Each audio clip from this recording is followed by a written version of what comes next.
Hello chaps, welcome to John Robson Guitar Tuition once again. As ever, I do hope you're well. Now then, today's video is all about what happened when I went looking for my ultimate Fender Stratocaster. I've long been a devotee of Fender guitars, and if I absolutely had to pick my favourite guitar of all time, it would be a Telecaster, but coming in a very close second would be the venerable Strat. Unfortunately though, it seems that Fender don't really care about workaday jobbing musicians like me. These days they seem much more interested in flogging monstrosities like this thing to floppy-haired ragamuffins like this chap than providing a working tool for a working musician. So here's what happened when I went in search of my perfect Fender Stratocaster guitar. Okay, let's talk about the neck on what I would consider to be the ultimate Fender Stratocaster. Frankly, unless these days you're going for some sort of reissue or classic vibe feel, then a modern guitar needs 22 frets, not 21. This is because modern music is written predominantly on the guitar, meaning that it's played in predominantly guitar-friendly keys like A, like D, like G, like C, and so on. Meaning that that top D note at the 22nd fret is a logical note to finish on, because it's a note that you can work your way up to the top end of the neck to go to. Back when Fender first started making guitars in the late 1940s and early 50s rather, only having 21 frets I guess kind of made sense, because back then music was written largely on piano, or it was written for big band orchestras like Glenn Miller, Joe Loss, that kind of thing, where you'd be playing in kind of awkward keys like B flat or D flat or E flat or A flat, where that note D flat at the 21st fret made sense as a natural finishing point. But today, with guitar friendly keys like A, D, E, G, C, whatever, it makes much more sense to have 22 frets on your neck so you can get up to a high D note. Other requirements that I would have for the neck on the perfect Fender Stratocaster would be a nice modern flat-ish, say 10-inch or thereabouts fretboard radius, or even going up to something like a 12-inch radius. That'd be fine. Anything but that heavily cambered vintage fretboard radius. I think it was 7.25-inch radius on the early Fenders. It may have made sense back then, but these days, where we do a lot of string bending and stuff, no, it just doesn't work, frankly. Neither do the tall, skinny, vintage frets that hark back to the early days of Fender as well. They're just, frankly, I think, horrible to play on. Feel free to disagree, but that's just my opinion. This is, after all, my ultimate Fender Stratocaster. So there you go, a 22 fret neck with a modern flat-ish fingerboard radius and medium jumbo or jumbo frets. That's not difficult, is it? Staying with the neck, let's take a look up at the headstock. Here's a couple of Strat headstocks here. Now, the one on the left, to my eyes, looks as gorgeous as this poster of Debbie Harry, which adorned my bedroom wall when I was a child and helped me through some difficult teenage years. And moving over to the one on the right, this shape was introduced in the 1970s. In terms of attractiveness, I think it's probably on a par with Nora Batty, the hard-faced battle-axe character from Last of the Summer Wine. I know there is something of a movement these days to rehabilitate the 70s Strat headstock shape, and all I would say to that is, stop it. It's ugly. No Fender Stratocaster that you could in any way describe as perfect would ever have this shaped headstock, and that's an end of it. Now then, moving down to the other end of the strings, let's take a look at the bridge on my perfect Fender Stratocaster. Okay, this is the design for a Fender Stratocaster bridge which served well from 1954 up to 1984. The problem was that during the 70s Fender had a shocking reputation for poor quality control, and this, coupled with more energetic tremolo usage by artists like Van Halen for example, meant that the standard Fender tremolo that you can see here got something of a reputation for putting the guitar out of tune. It was never designed to allow you to dive bomb the strings down to completely slack and then return accurately to concert pitch again, but then again neither was the bridge that they replaced it with. As long as you weren't wanting to use ridiculously light gauge strings like 7s or 8s, and as long as all you wanted to do was create a nice little bit of musical vibrato on a chord, or swoop up to a note in the manner reminiscent of a saxophonist playing a line, then the original bridge is perfectly adequate. It also has the advantage of not looking like something that came out of a Soviet tractor factory. This new design of bridge, which came around in the mid-1980s, also, I believe, firmly has a detrimental effect on the overall resonance and sustain of the guitar. Let me explain why. Here is a diagram showing a cross-section of a standard traditional Stratocaster bridge. And if I could just draw your attention to this area here, basically around the point where the bridge plate pivots on the 6 screws set into the body, it's quite obvious to me that there's a lot of acoustic coupling happening there between the strings, or the bridge at least, and the body timbre. But looking at the updated version of a Stratocaster bridge, where everything pivots on 2 razor-thin knife edges, you don't have the same kind of surface area of contact between the bridge and the body timbre, and therefore you're not going to get as much acoustic transference of, the vibrations from the strings into the body. I mean, sure, you're reducing friction, which was a big cause of tuning instability on the original bridge, especially with Fender's quality control problems, but you're sacrificing a lot of tone in return for that. And all of this just so that you can dive bomb a 5th fret harmonic like Eddie Van Halen or Steve Vai. I mean, surely if that's the kind of thing that you're into, you're probably going to be playing a guitar with a Floyd Rose system on it anyway. So why not just go back to the traditional 6-screw vintage trem design that worked well for 3 decades before CBS's lackadaisical attitude towards quality control ruined its reputation. Now then, at this point I really must stress that as far as the tonal properties of the modern Stratocaster bridge go, I don't have any evidence at all to back these opinions up. The only way I think to gather such evidence would be to get a guitar, a Strat, with the traditional style bridge on it and measure how much sustain you would get out of an E string like that, for example, and then tear the guitar down, install the modern bridge and do the same measurement again, and then compare the results. Obviously I've never done that, but what I do have is the benefit of my own experience, having played many guitars with the twin knife edge pivot trem of all different kinds, Floyd Rose, Carla, the modern American standard type trem and so on, and I've played many guitars like that, and not one of them ever seems to have that same sense of coming alive when you thrang out a big open position E chord. You just never get that, or I've never got that sort of feeling of the strings vibrating against me rib cage through the timbre of the body.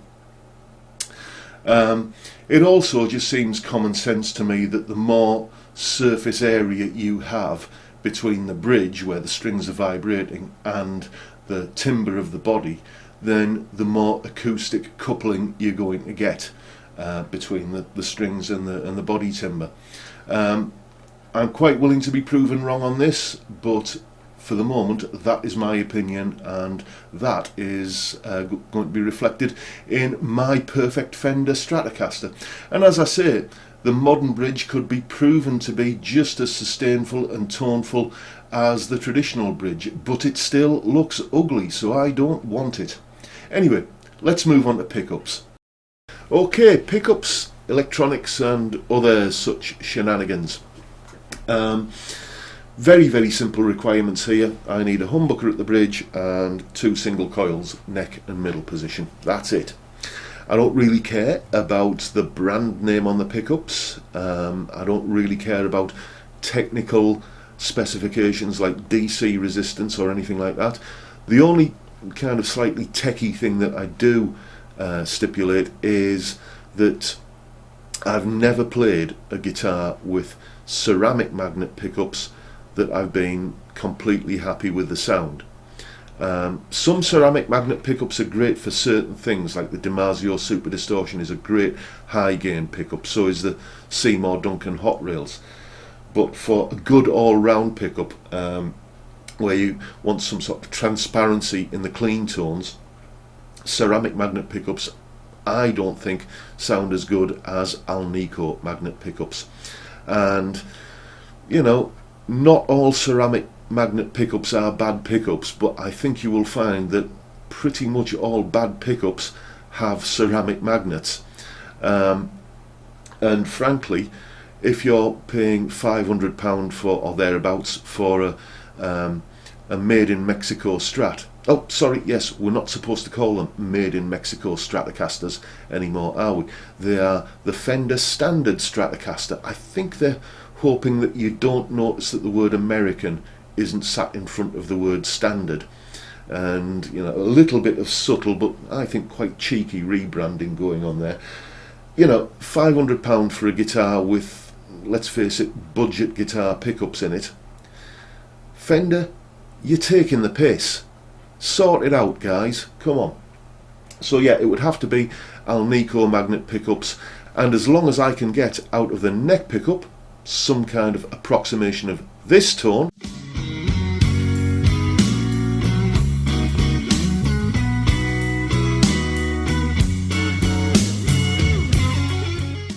and out of the bridge pickup some sort of approximation of this kind of tone,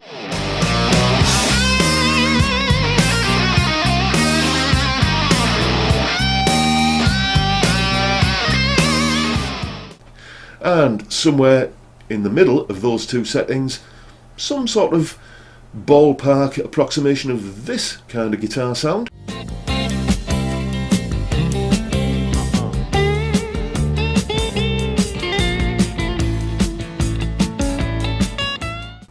Then I'm going to be pretty happy with that guitar. Also, the pickups, I think, need to be mounted in a nice looking scratch plate, preferably tortoise shell. The scratch plate takes up a huge amount of real estate on the front of a Strat. It's like the face of the guitar, and I just don't understand why you can pay, you know, well into 4 figures for a Fender Stratocaster guitar for just a plain solid colour kind of clinical looking coloured scratch plate. It just, you know, why would you want that on a top flight guitar? So there you have it. Those are my requirements for pickups. You'll notice that I've not really made much mention of timbre in these specifications that I'm putting out. Well, frankly, the neck on a Strat is always going to be maple, and I've played rosewood fretboard Strats that sound great, and I've played maple fretboard Strats that sound great. I don't notice a big difference in tone or feel between them, frankly. Yes, if you put a maple fretboard Strat next to a rosewood fretboard Strat rather, they would sound different. But I bet you could kind of even out those differences by not even moving the mid-range or treble controls on your amp more than a couple of notches either way. Body timbre, I've had Strats made from basswood, made from ash, made from poplar, made from plywood even. I had one of the late 80s Squire Strats, and that was a great sounding guitar. I think it's more to do with the actual mass of the body rather than any specific timber choice. Just my opinion, controversial, I accept, but that's what my experience has told me. The only time I've had a Strat where the body material did make a big difference was I played one of those plexiglass Strats once, and that was weird. There was just absolutely no resonance there whatsoever. It was like completely flat sounding. But yeah, anything really, poplar, basswood, maybe ash because it looks nice. Yeah, let's go with ash, but you know, I'm not really fussy either way when it comes to body timber, as long as it's, you know, a good solid piece of wood and it's got a decent resonant characteristic to it. So let's move on now to the finish. Okay, let's take a look at these two dashboards. Don't worry, you'll see where I'm going with this.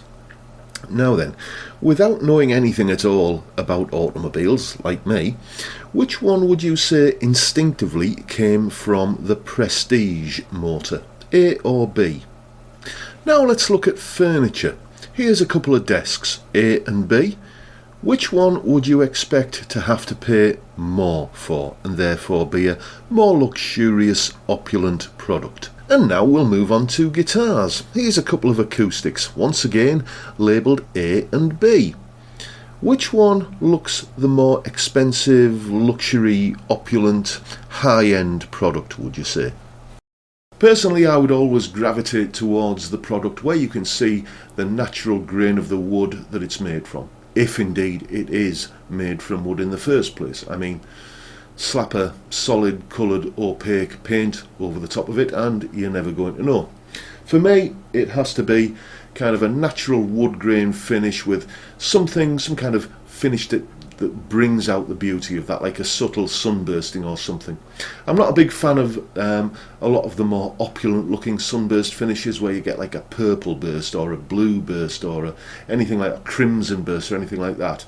They just go a little bit too far. There's a fine line, I think, between opulent and luxurious and a bit tacky and vulgar looking. And yeah, I want to stay the right side of that line. So a nice tobacco sunburst over an attractive looking wood grain, that's the finish that would be on my perfect Fender Stratocaster. Okay, just to summarise then, here are my requirements for the perfect Fender Stratocaster.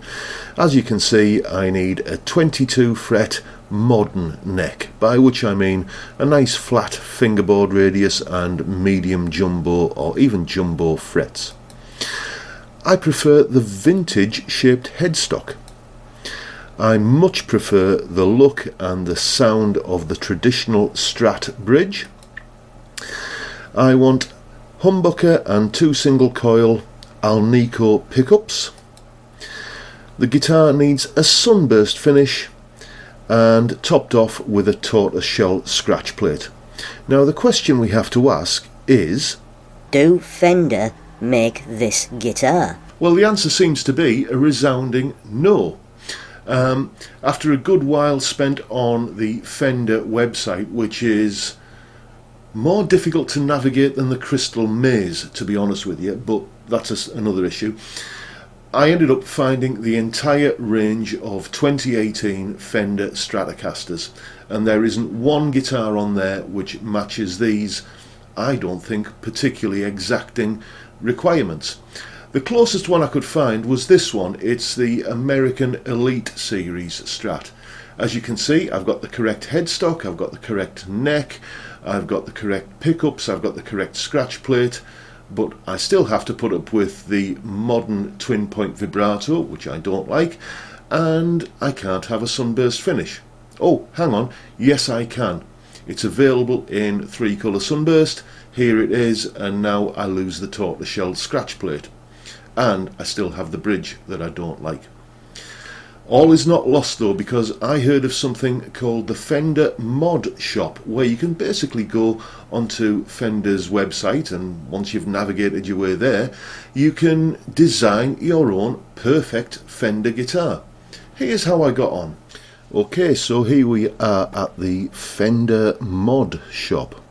Designed by you, built by us.